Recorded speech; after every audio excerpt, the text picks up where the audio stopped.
साहिवाल में 79वीं यौम आज़ादी की तकरीबात कौमी जोशो जज्बे और हुब्बुल वतनी की अज़्म के साथ जारी। जनाह हॉल साहिवाल में पुरवकार तकरीब जिसमें RPO Mohammad Ayaz Saleem, commissioner doctor Asif Tufail, DPO Mohammad Usman Tipu, ज़िली अफसरान, पार्लियामेंट्रीज, उलमा कराम, मीडिया नुमाइंदगान, शहरियों ने शिरकत की।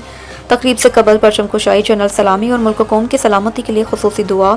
कॉलेजेस, यूनिवर्सिटी, स्कूल्स के तलबा तालबात ने मिली नगमे और खूबसूरत टैबलोस पेश किए।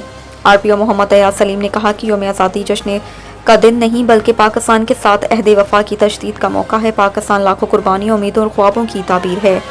दूसरी जानिब DPO साहिवाल मोहम्मद उस्मान टीपू ने यौम आज़ादी के मौके पर press club, chamber of commerce, screen corporation समेत मुख्तलिफ तकरीबात में शिरकत की। केक काटा, मुल्क की सलामती खुशहाली के लिए दुआएं की। 14 अगस्त के मौके पर national level open door cycle race भी मुनक्किद हुई, जिसमें नुमायां कारकर्दगी दिखाने वाले साइकिलिस्ट्स में सर्टिफिकेट तकसीम किए। उधर DPO मोहम्मद उस्मान टीपू ने चहलम हज़रत इमाम हुसैन के मौके पर चीचा वतनी के मरकजी इमाम बारगाह से बरामद होने वाले मरकजी जुलूस का दौरा किया। सिक्योरिटी इंतजामात का जायजा, एहलकारों को अलर्ट रहने और फुल प्रूफ सिक्योरिटी यकीनी बनाने की हिदायत की।